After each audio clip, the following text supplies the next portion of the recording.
قد قامت الصلاة قد قامت الصلاة الله أكبر الله أكبر لا إله إلا الله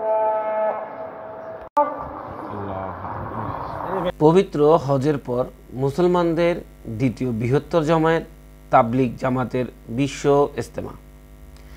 শুক্রবার জুমার নামাজ আদায় করতে ইজতেমার ময়দানে লাখো মুসলমানের উপস্থিতি দেখা যায়। যুগে যুগে ইসলামের দাওয়াত দিতে এবং সঠিকভাবে ইসলামের পথে চলার জন্য নবী রাসূল দাওয়াতের কাজ করত।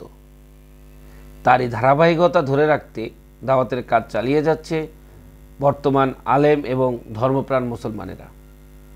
বৃহস্পতিবার রাত থেকে বাংলাদেশের বিভিন্ন জেলা থেকে হাজারো ধর্মপ্রাণ মুসলমান ইজতেমার ময়দানে এসে হাজির হয়। উপস্থিত হয় বিদেশি অতিথিরাও। শুক্রবার ফজরের পর থেকে শুরু হয় তাবলিগ জামাতের এই কার্যক্রম। দেশের প্রখ্যাত আলেম ওলামাগণ সকাল থেকেই বয়ান শুরু করে। 3 দিনের এই তাবলিগের কার্যক্রম শেষ হবে রবিবার আখিরি মোনাজাতের মধ্য দিয়ে।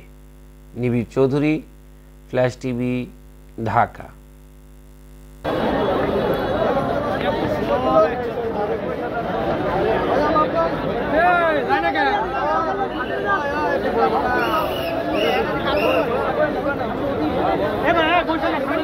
বললাম তো